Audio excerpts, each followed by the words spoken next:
I'm Bruce from Poetry Promise, one of the organizers of this event, in conjunction with the Las Vegas Jewish Film Festival, directed by Joshua Abbey, and the Clark County Poet Laureate Heather Lane Casera. Heather's many friends here are wishing her well from that awful bicycle accident. Heather was planning to be here to introduce Joy, but I will stand in for her. So, love and healing wishes for Heather. These events would not be possible without our excellent sponsors. Nevada Humanities, whose staff, Bobby Ann and Lisa and Christina Barr, have been so solid, with the National Endowment for the Humanities. The Nevada Arts Council with the National Endowment for the Arts, the City of Henderson, Nevada, and the City of Las Vegas, Nevada. Clark County's generous support from the Poet Laureate and through Clark County Parks and Recreation with the special assistance of Commissioner Tick Sergerbloom. We also received important support from the League of Women Voters, the National Organization for Women, and the Unitarian Universalist Congregation of Las Vegas. Thanks to all. Finally, we received in-kind support from the many organizations that were listed on the intro card you saw earlier. We thank them as well. I'd like to welcome the Poet Laureate of San Francisco, Ms. Kim Shuck, to share a land acknowledgement. Thank you. I'm honored to be here and honored to have been asked. It's an interesting proposition to do a land acknowledgement for a virtual event, and something I wanted to think deeply about before I started talking about it. What I usually do in San Francisco when I give a land acknowledgement is just say, it's an honor to be here in Ramaytush territory in Yalamu, and that's really it. So as I was thinking about this, I thought I'd go online and see what was possible to dig up about the Treaty of Ruby Valley, just sort of doing a cursory look without much deep digging. And when I looked up the Treaty of Ruby Valley, I mostly found things about the beast of Ruby Valley. And I thought that was a really good hook to say the reason we have to do land acknowledgements is because a lot of people just really don't know where they are. This isn't about the past, it's about the present. So this event is sponsored by an organization in Paiute territory. Nevada itself is made up of Paiute territory, Western Shoshone, Washoe, and Goshute. And it is always an honor to be on somebody else's territory and express our emotional sense. And I'm delighted to be here. Thank you so much. Okay, thanks. Thanks so much, Kim. Joy Harjo is the 23rd U.S. Poet Laureate and a major voice in Native Nations and United States poetry and prose. Her writing connects us to the spirit of this land, to those who lived here before, and to the generous kindness among people which is so much needed. She's published many books, and I take pleasure in naming a few because the titles themselves are so striking, delicious, and inspirational. How We Became Human, the classic She Had Some Horses, The Woman Who Fell from the Sky, A Map to the Next World, Talking with the Sun, Crazy Brave, and her most recent book of poems, An American Sunrise. She edited the first comprehensive Norton anthology of Native Nations poetry, and again I take some pleasure in speaking the title. When the light of the world was subdued, our songs came through. After she reads, we'll have time for a few questions from the audience, so please type those in the Q&A section below. Please join me in a silent but deeply felt virtual welcome for Joy Harjo. Okay, there, unmute. Thank you, thank you so much, and I'm honored to be here. And it is, you know, I was thinking too how you would do a land acknowledgement from there to here, and so on. I appreciated what you said too about it's about the present, not the past. That's crucial. Anyway, I'm honored to be here tonight, to be alive in this time where the light of the world is subdued, and yet our songs, our poetry have always been places to take care of us and those who follow. I'm going to start with it, and you know, I wish we were all in. Wish I was there with you right now and hanging out with you there in Paiute territory. I have a lot of stories about hanging out that way, and how a poem of mine almost wound up on an overpass there.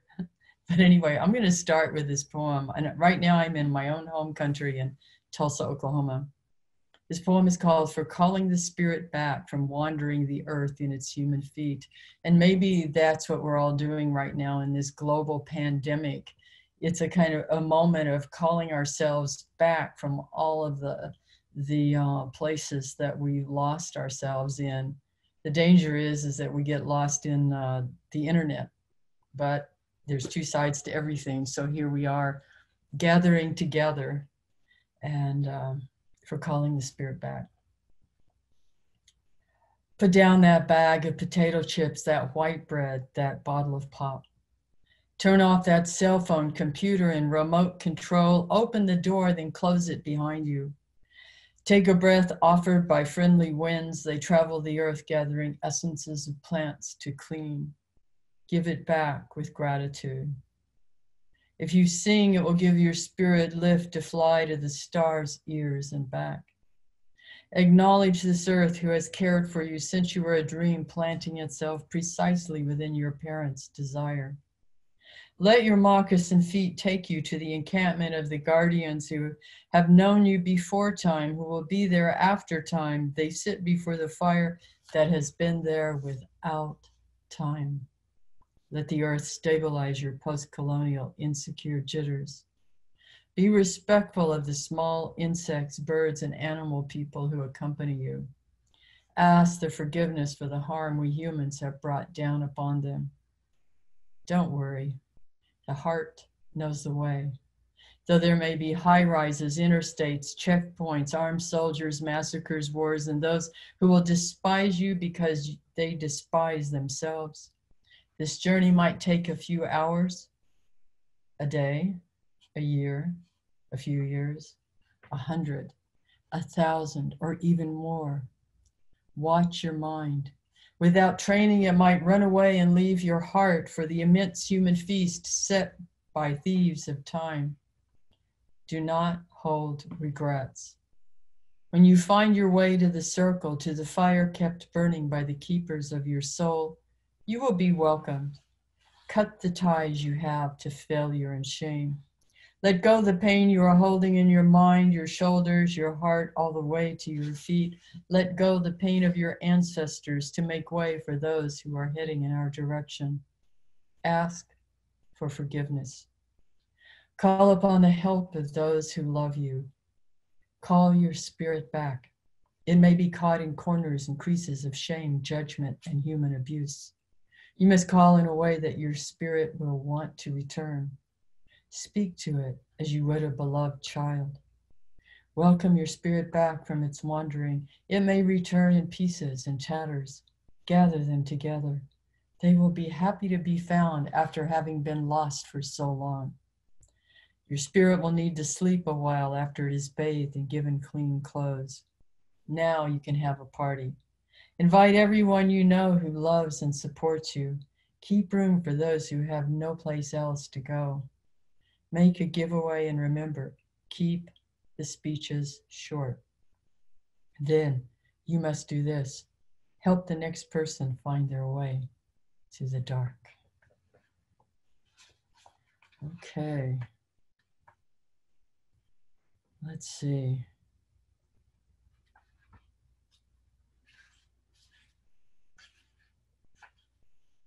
I think I'll go right into Rabbit is Up to Tricks, because tonight, I guess after this is the debate. And this is Rabbit for the Muskogee people is a trickster figure. And trickster figures are, we need them. They show us ourselves at our most conniving. And they're also useful because we need them We always need a trickster figure near where there is power being wielded. I think in all of our cultures and our societies all through the world, that wherever there is there's power, there's a trickster, there's clowns, tricksters. And because they're there to remind us that whatever power that we hold is meant to be shared, to be taken care of, and to be shared.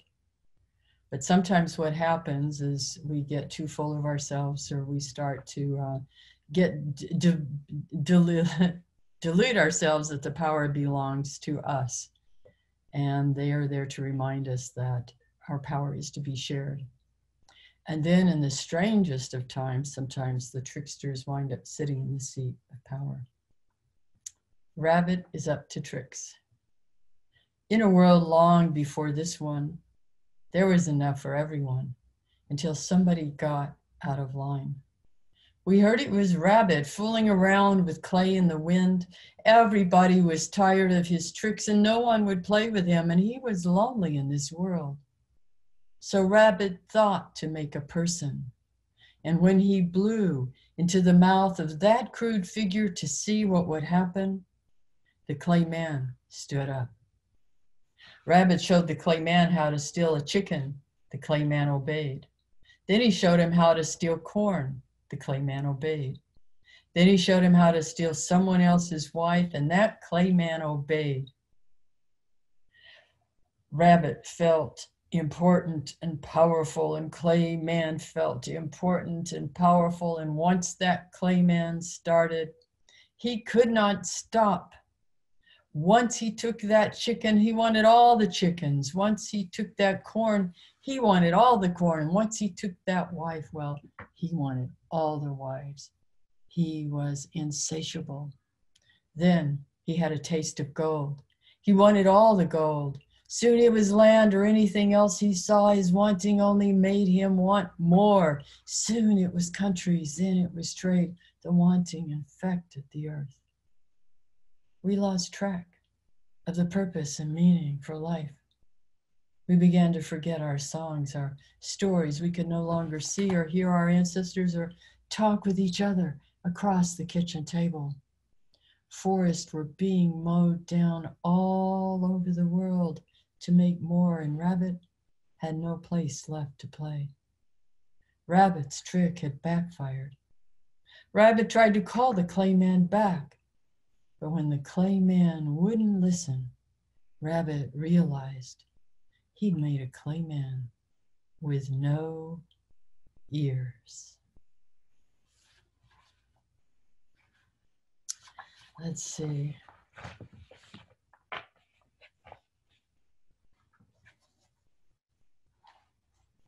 This one is a little short poem called The Fight.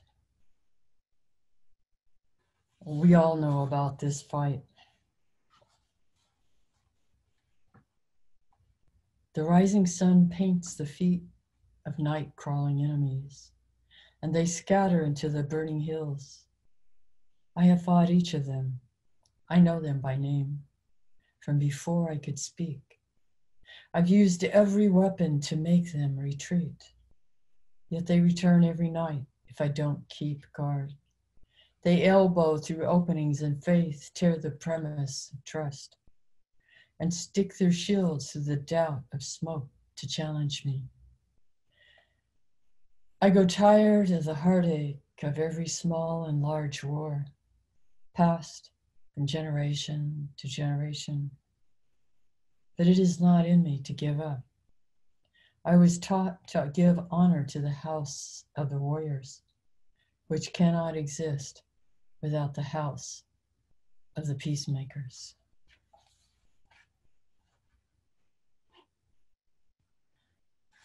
So my latest book of poetry, An American Sunrise, came about when I was living and teaching in Tennessee for about 2.5, 3 years. And I had accepted a position there, and for one, I guess initially because it was in our home territory. My husband's the same tribal nation, and we wanted to spend time and drive around to all the places down into Georgia and Alabama and through Tennessee where our people had been moved illegally. And I remember we were getting ready to return to Oklahoma, and I thought, what a strange irony that our people had fought so hard and stood up against the US government. And then there we were moved. And I finally make it back here to this part of the world. I, went down to, where my people's homes were down in near Columbus and over into Alabama. And now here we were excited to be going back to Oklahoma. And it's like, what do you do with those kind of contradictions? Each human in history is full of them. And I remember looking out into the trees, and my spirit asked me, what did you learn here? So that's how An American Sunrise got started. And this is the poem that started it. As I was thinking about the ongoing war that we're seeing right now, it's a kind of war between maybe lands, indigenous peoples and lands, and then usurpation by those who by a hierarchy of religion and race and so on and so on. And it's called How to Write a Poem in a Time of War. There's a couple of voices in here. There's one that's speaking to the writer, to the poet, and then the voice of the poem. You can't begin just anywhere. It's a wreck. Shrapnel in the eye of a house, a row of houses. There's a rat scrambling from light with fleshy trash in its mouth, a baby strapped to its mother's back, cut loose. Soldiers crawl the city, the river, the town, the village, the bedroom, our kitchen. They eat everything or burn it. They kill what they cannot take. They rape what they cannot kill, they take. Rumors fall like rain, like bombs, like mother and father tears swallowed for restless peace, like sunset slanting toward a moonless midnight, like a train blown free of its destination, like a seed fallen where there is no chance of trees or any place for birds to live. No, start here. Deer peer from the edge of the woods. We used to see woodpeckers the size of the sun and were greeted by the chickadees with their good morning songs. We'd started to cook outside, slippery with dew and laughter, and the smoky sunrises. We tried to pretend war wasn't going to happen. Though they'd been building their houses all around us and demanding more, they started teaching our children their God's story, a story in which we'd always be slaves. No, not here. You can't begin here. This is memory shrouded because it is impossible to hold with words, even poetry. These memories were left here with the trees. The torn pocket of your daughter's hand-sewn dress, the sash, the lace, the baby's delicately beaded moccasin still connected to the foot, a young man's note of promise to his beloved. No, this is not the best place to begin. Everyone was asleep despite the distant bombs. Terror had become the familiar stranger. Our beloved twin girls curled up in their nightgowns next to their father and me. If we begin here, none of us will make it to the end of the poem. Someone has to make it out alive, sang a grandfather to his grandson, his granddaughter, as he blew his most powerful song into the hearts of the children. Jihodo, Jazari. There it would be hidden from the soldiers who would take them miles, rivers, mountains, from the naval corps place of the origin story. China, oh, Lakadi, Momahis, Komet.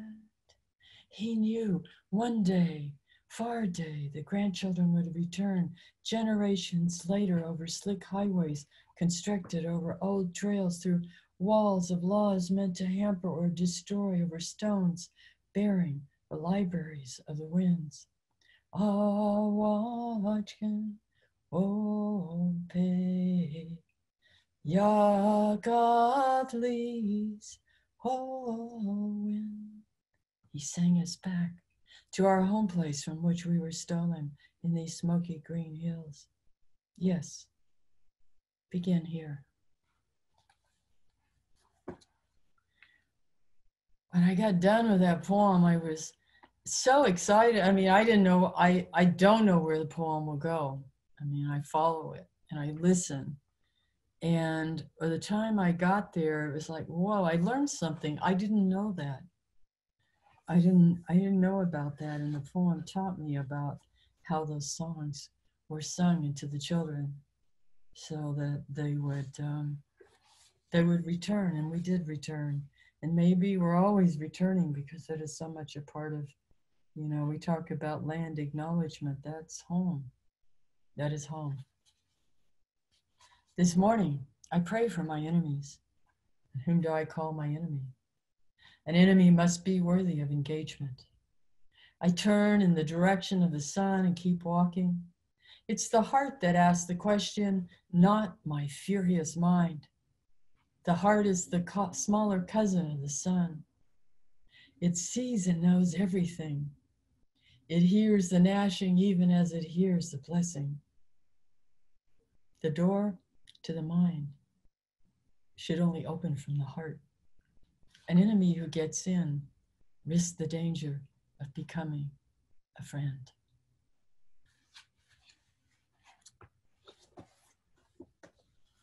See, that poem teaches me too. I have to remember that. These poems, that's what I think about. A lot of these poems they're beyond me, and then they're given to me. It's like, okay, you gotta think about this one. Of course, this one's a little different. It's called Running. And as I wrote this, I was staying mostly within history, you know, and then this poem, you came up and it's like, well, I guess this is history. It is history. It's history. There's a little personal history in it, but it's all connected. And it's called Running. It's closing time. Violence is my boyfriend with a cross to bear, hoisted on by the church. He wears it everywhere. There are no female deities in the Trinity. I don't know how I'm going to get out of here, said the flying fish to the tree. Last call. We've had it with history. We who look for vision here in the Indian and poetry bar somewhere to the left of hell. Now I have to find my way when there's a river to cross and no boat to get me there, when there appears to be no home at all. My father gone, chased by the stepfather's gun. Get out of here. I found my father at the bar. His ghost, at least. Some piece of him in this sorry place. Boyfriend's convincing to a crowd. Right now, he's the spell of attraction. What tales he tells in the fog of thin hope. I wonder this sad world we've made with the enemy's words. The lights quiver, like they do when the power's dwindling to a dangling string. It's time to go home. We're herded like stone cattle, like children for the bombing drill. Out the door into the dark street of this old Indian town where there are no Indians anymore. I was afraid of the dark because then I could see everything. The truth with its eyes staring back at me, the mouth of the dark with its shiny moon teeth. No words, just a hiss and a snap. I could hear my heart hurting with its in the dark ears. With my in the dark ears, I thought I could take it. Where was the party? It's been a century since we left home with the American soldiers at our backs. The party had long started up in the parking lot. He flew through the dark, broke my stride with a punch. I went down and came up. I thought I could take being a girl with her heart in her arms. I carried it for justice, for the rights of all Indians. We all had that cross to bear. Those old ones followed me, the quiet girl with the long dark hair, the daughter of a warrior who wouldn't give up. I wasn't ready yet to fling free the cross. I ran and I ran through the 2 a.m. streets. It was my way of breaking free. I was anything but history. I was the wind.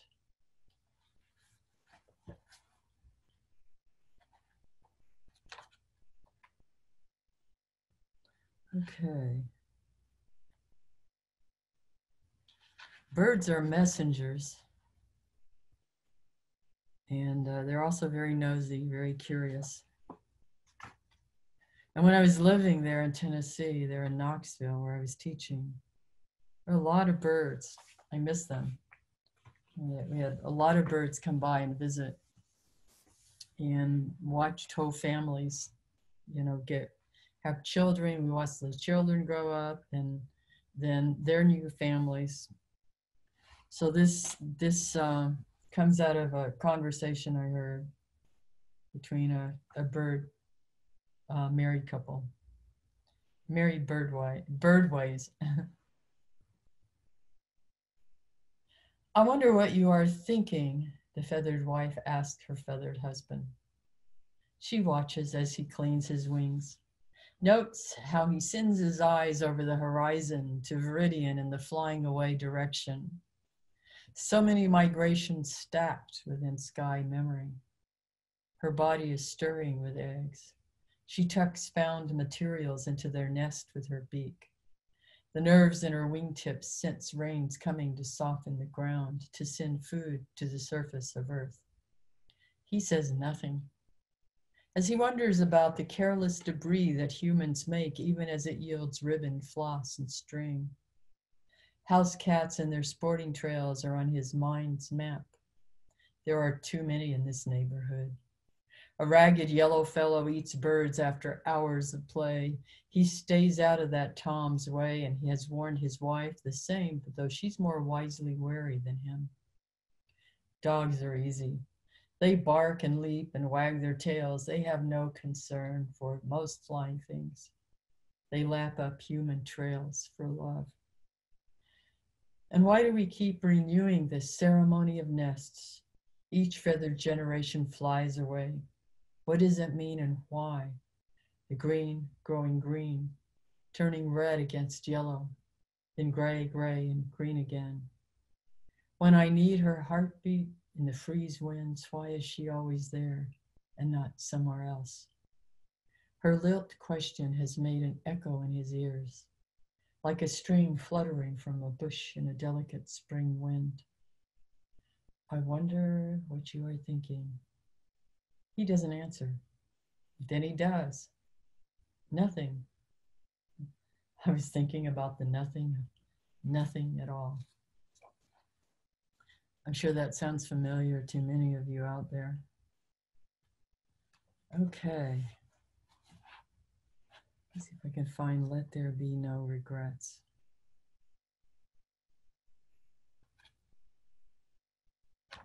It's somewhere. If I can't, I'll go on to the next poem.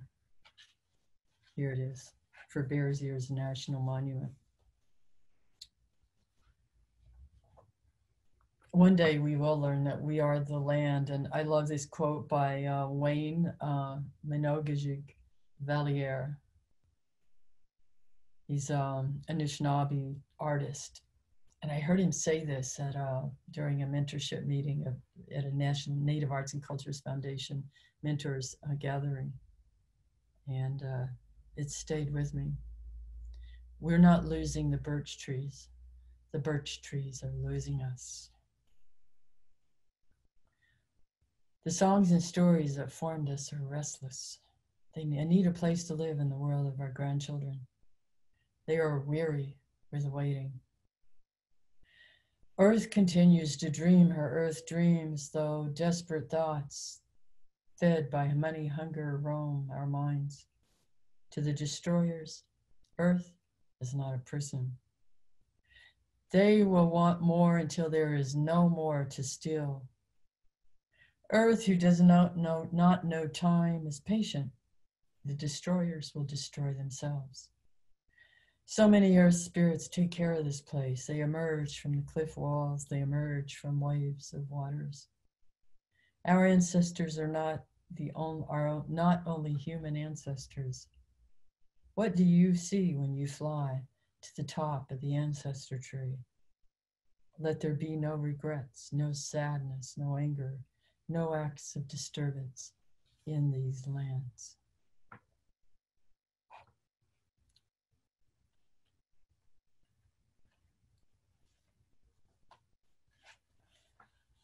So I just turned in my new memoir to Norton, well, the final version. It will be out next September. It's called Poet Warrior, A Call for Love and Justice. And there's a section, it's really about standing at this point in my journey and looking back and then forward at the same time. And there's a section called Teachers, although I think the whole book is about teachers. And Adrienne Rich was one of my teachers. And sometimes our teachers are here with us in the present. Sometimes they lived long ago. Sometimes they don't live in this realm. And I have a section in there about Audre Lorde, about Scott Momaday, Meredith LeSueur, several teachers. And this one was for Adrienne Rich. It's a poem though, and it's called By the Way. And I guess prompted. I was in a hotel room somewhere near where she used to live, thinking about her and about, we used to write letters. I was above the generation, the letter writing generation, not the emailing generation, and the we'll talk to you on the phone generation, not texting. So this is for Adrienne Rich. I think she taught all of us, and I know that in these times we miss her, but at least we have her poetry, we miss her wisdom. By the way, I've given it time as if time were mine to give. There was a dam larger than Hoover or the president or the patent for the metal creature that sucks up all the dust. Words had to stop and ask permission before crossing over, or sometimes they were wild with the urgency of sweet and leaped. Mostly the rest were kept in the net of swallowed or forbidden language. I want to go back and rewrite all the letters. I lied frequently. No, I was not okay. And neither was James Baldwin, though his essays were perfect spinning platters of the comprehension of the light, the fight to assert humanness in a black and white world. That's how blues emerged, by the way. Our spirits needed a way to dance through the heavy mess, the music, a sack that carries the bones of those left alongside the trail of tears when they were forced to leave, when we were forced to leave everything we knew, by the way. I constructed an individual life in the so-called civilized world. We all did. Far from the trees and plants who had born and fed us. All I wanted was the music, I would tell you now, within it what we cannot carry. I talk about then from a hotel room just miles from your home in the East, before you fled on your personal path of tears. To the West, that worn out American dream dogging your steps. You lived on a pedestal for me then, the driven diver who climbed back up from the abyss, Venus on a seashell with a dagger in her hands. I had to look and followed your tracks in the poems cut by suffering. Aren't they all? We're in the apocalyptic age of addiction and forgetting.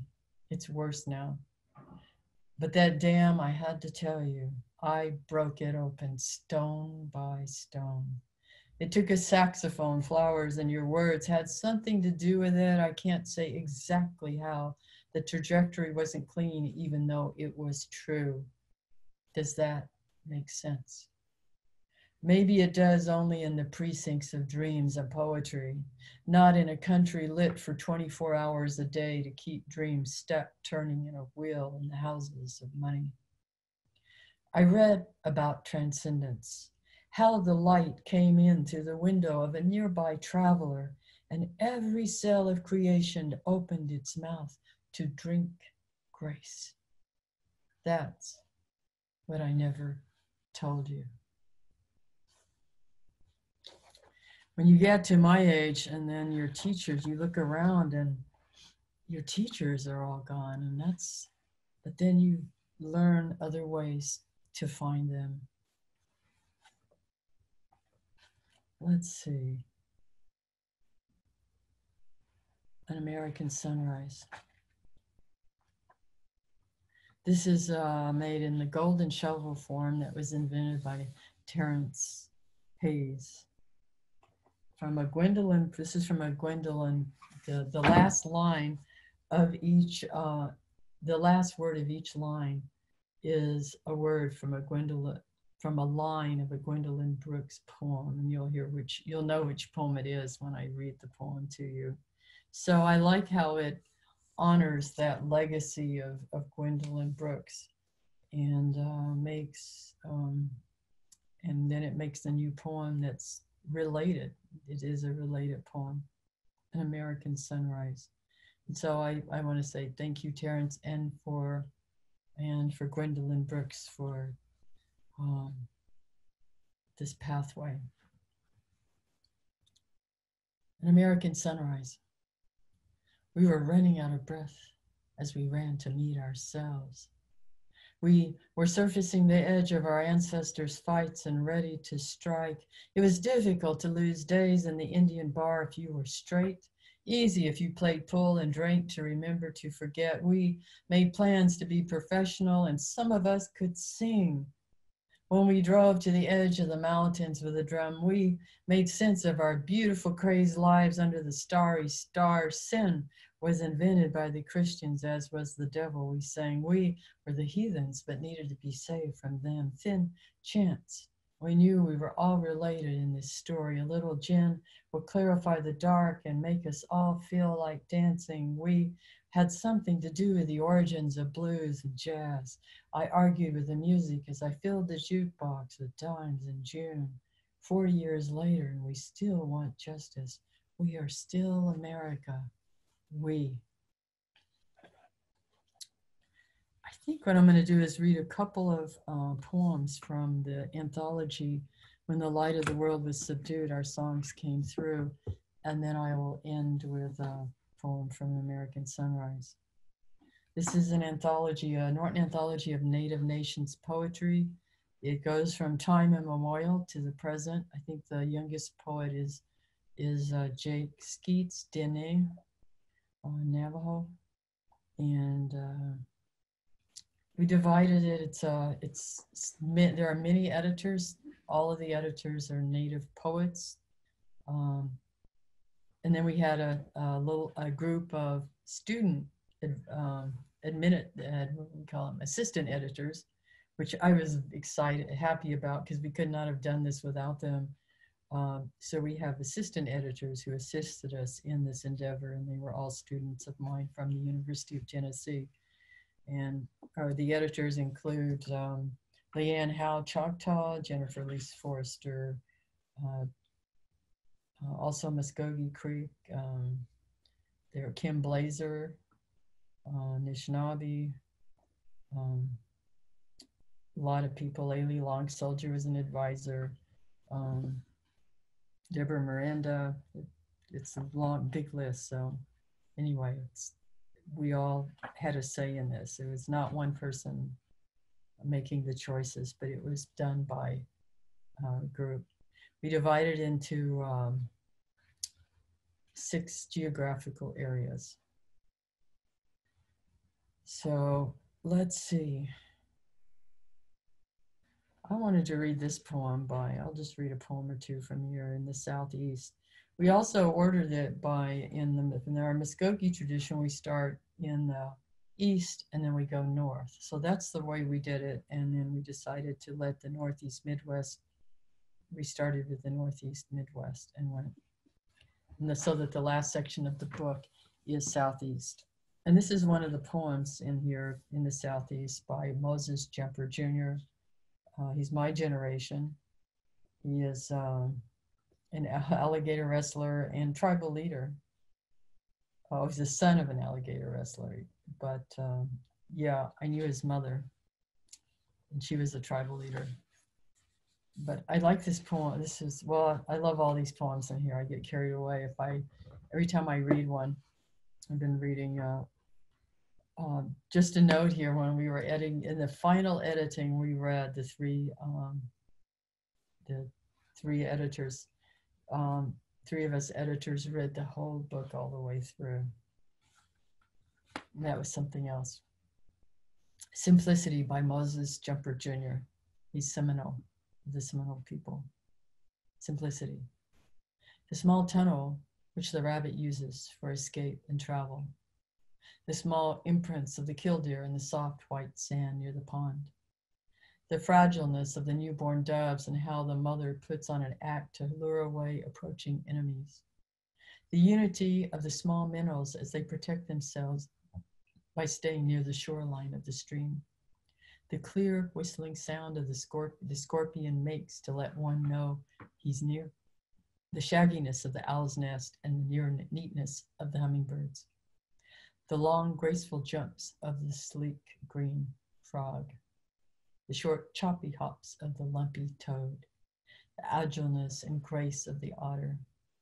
The awkward wing flapping of the crane. The camouflage nest of the mobile alligator and the will to reach the water of her young. The winding tunnels that lead to nowhere of the sly red fox. The abundance of life in the wet season and stench of death in the dry. The persistence of the mother hawk to nudge her young to make that flight. I saw all these things and many more, and I know they were right. And then just one more, by a student at Carlisle Indian School, at school in Pennsylvania. And we don't know the tribal affiliation of this young poet. We don't even know his name. He calls himself Anonymous Poet from Room 8. But that school was founded in 1879 by Lieutenant Colonel Richard Henry Pratt, who was known for his motto, kill the Indian and save the man.